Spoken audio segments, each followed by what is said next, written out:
Hey everyone, Levi here from the NW Sportscast, coming back at you guys with another video. The Seattle Mariners, oh my goodness. We are going to talk about them today because they have been so good lately, and is it time to talk about potentially going to the playoffs? All that and more coming up today on the NW Sportscast, but first make sure you leave a like down below, comment who's your favorite player on the Mariners in 2021. Is it Kyle Seager? Is it JP Crawford? Is it our new ace, Yusei Kikuchi? Or is it MVP Jake Fraley? A lot to talk about today, guys. The Mariners, they've been legit. We're taking series. We're winning series against good teams. The Blue Jays, the Rays, the White Sox. Don't take this lightly, man. We're about to play the Yankees. We're about to host the Yankees at home. I think we can win 2 out of 3 against them. We can take 2 out of 3 against LA. We can go into the All-Star break 6 or 7 games above 500. And then after that, we play the Angels again and the Rockies. So we can potentially be about 7 or 8 games above 500 when we go into a bit of a tougher schedule against Houston and Oakland. We're starting to put some pressure on. I like it. I like what we've been doing. I love what we've been doing. We got a lot of guys who've been playing really well. JP Crawford, he's really starting to be good. He's really starting to look like a top 5 player on this team. I don't know if I'd say top 5 yet. I think right now he's probably top 5, but, healthy. At full health, Kyle Lewis is still probably better than him. I would still probably take Haniger, Seager, Kikuchi, and then probably the 5th would be between him and Kendall Graveman. Kendall Graveman is another guy we need to talk about. He hasn't been perfect anymore. At the start of the season, he was literally perfect. He is starting to give up a couple more runs, but he's still been really good. I love the way our bullpen is constructed, by the way. My goodness. So you've got Graveman, who can close out games, come in basically whenever you want him to. And he's pitched in 22 games this year, 25 innings. Montero is pretty bad, and so is Will Vest. Mishevitz is starting to heat up again. Mishevitz, his ERA is down to 4.55 now. So he's starting to improve. But the guy who's been really carrying our bullpen this year has been Drew Steckenritter. Steckenritter, That is starting to look like one of the best signings we've ever made. 26 games. He has not started any. He's pitched in 30 innings. 2.4 ERA. He has struck out 31 guys, so he's averaging a strikeout per inning. A 1.73 ERA plus. 9.3 strikeouts per 9. Only has walked 11 and only has allowed 1 home run. He has been very good. And, 2 saves. So he doesn't really. We haven't really used him as a closer. I'm not sure why, because he's been pretty good. I wonder if he's been getting holds. But yeah, it's Steckenritter, and he was the setup man for Miami for a couple seasons. 2018 it was his best year, but he didn't even pitch at all last year. So I was kind of uncertain about him, but he's been so good. He's been a huge part of our success. Then you've got Jake Fraley. Fraley is starting to become one of our best players. And I don't know. Personally, I think we should go for it. Go for the playoffs. But if this team is actually thinking, maybe we should sell at the deadline, try to get a couple more prospects, and then wait till next year, Jake Fraley is one of the guys that I would say definitely you should be trading, because he's been so good, and we can actually get real value for this. His stats this year, 33 games, so he hasn't played a ton because he missed a lot of injury time. But in the 33 games that he has played, he's hit 7 home runs, 22 RBI, 17 runs scored, only 2 doubles. But he's stolen 7 bases, only 1 time that he's been caught stealing.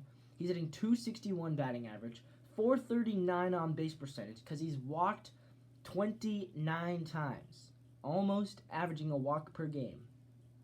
His OPS is 950, OPS plus 170, 47 total bases. Jake Fraley. Wow, and he has 3 walk-offs as well. He's clutch, and he plays good defense. And this is a guy that we could trade him to a contender probably, who needs, a utility outfielder, and we can get real value for him back. And if we are going for the strategy of maybe we should sell this year and go for it next year, I think Fraley's a guy that you might be trying to trade. because there's not room for him in our future outfield. But this year he's been so good. But I say we go for it. My opinion is that we should be going for it. We are 3.5 games behind Tampa Bay. Tampa Bay is reeling. Cleveland is reeling. Toronto, who's now a half game better than us, but we just beat Toronto twice. So we're better than Toronto, I think. We play them again. We're going to play them again eventually. We win a series against them. We're tied with Cleveland. Cleveland's been 2-8 in their last 10 games. And Tampa's lost 5 straight. Oakland's been a very mediocre team in the last couple of weeks. They were heating up early in June, but they've kind of lost their momentum. And we have an easy schedule coming up. I think, there's a very good chance we're going to be right in the thick of this thing. We're going to be right in the thick of this thing. Baseball Reference gives us a 3.6% chance to make the postseason, 0.1% chance to win the World Series. I don't really care, honestly.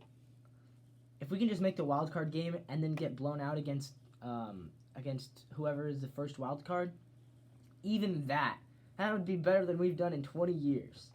I just want to see a second wild card. Come on, guys.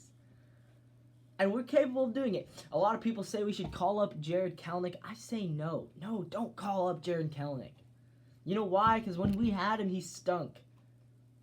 He's been doing good on the Rainiers, and I'm happy for him, and I think he's going to be good in the future for us.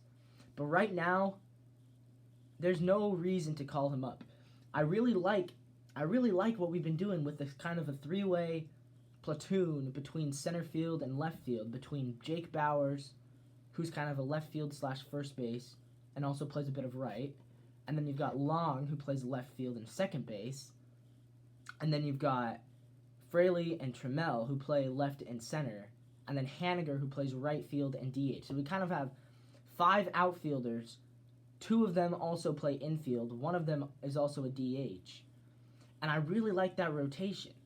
And I think it's been working really well for us. We're able to kind of mix and match which players are playing which positions versus which pitchers, and giving guys off days, especially Trammell, who I think he probably doesn't need to be in the lineup every night, because I know he hits home runs. He's got 8 dingers this year, but he's hitting 163, so he's a guy that, he has good fielding, and, positionally, he plays a good center field, but we don't need him in the lineup every night.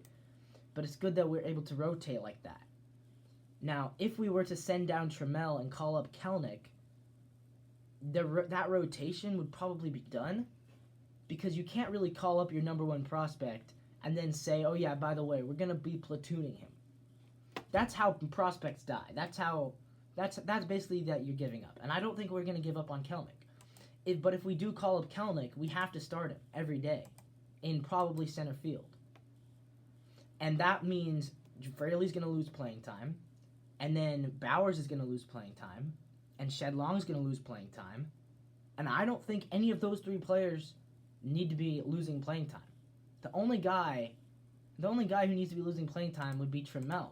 But we're already only playing him about every other game. And I think that's a good. And honestly, I would still rather have Trammell than Kelenic, because Trammell's batting 163, but Kelenic, he was batting 089 when he was with us. So I'm at the point right now where I say we shouldn't call up Kelenic, because all that does is it takes playing time away from more deserving players. And I get that Kelenic has a lot of potential, and I know he does. But right now, we're going for the playoffs. We don't need Kelenic on the playoff roster. You know what I'm saying? And the other thing is with starting pitching, because we got to talk about this. Okay, Kikuchi, Flexen, they're good. Justin Dunn, he's good. Gilbert, I like. But Marco Gonzalez, oh my goodness. I said it when we signed him. That was going to be a bad contract extension, and it's starting to look like a bad contract extension because he has sucked this year. Justice Sheffield, we should send him down. I haven't totally given up on Sheffield yet. I still think there's a chance he could be part of our future rotation, but this year he just has not had it. So I think when Dunn is healthy, you got to send Sheffield down to AAA, and I don't know what to do with Marco because we signed him to a 5-year extension, I'm pretty sure. We have him for a long time. I doubt anyone would want to trade for him. He's 29 years old, having the worst season of his career. Maybe you can package him with a mid-tier prospect, somebody like Zach DeLoach, who just won minor league player of the month for the 2nd month, or Caden Palfovich, somebody like that who isn't necessarily a top-tier prospect but has been doing really good for us. Maybe you could package Marco with someone like that and trade him for someone half decent, but I just don't know right now what to do with him. But we gotta find a solution with Marco because it's turning into, when Marco pitches, I start feeling like we might lose that game, and that's not what we need. We need pitchers that, like with Flexen, I have confidence we can win with Flexen, with Dunn, with Gilbert, and with Kikuchi. I do not have that same confidence with Sheffield, and I do not have it anymore with Gonzalez. Especially after last night when Gonzalez gave up 7 runs in 3 innings. That was terrible. So at this point, I don't know what to do with him. But besides that, our team is looking really good. Crawford, Seager, Haniger. I wonder, though, who they will choose for the All-Star game. I hope it will be Haniger. I think he is the most deserving. Especially because he came back from after not playing at all for over a year and a half. But this year, Haniger's numbers have been pretty good. 255 batting average, but a 789 OPS, 120 OPS plus. He's hit 18 home runs, leads the team. 47 RBI, leads the team. 52 runs scored, that leads the team as well. Or they could go with J.P. Crawford. They could go with Kikuchi. Or maybe they could go with Kendall Graven. Those are pretty much their 4 options for the Mariners All-Star. And that will, I think, be announced today, this afternoon. So we'll get back at you with another video about that. But anyways, that is my Mariners recap. My prediction, I think we win today. I think it would take 2 out of 3 against the Yankees and 2 out of 3 against the Angels. That means we would be 5-2 in the next 7 games. We're currently 44-40. That means we'd be going into the All-Star break at 49-42, 7 games above 500.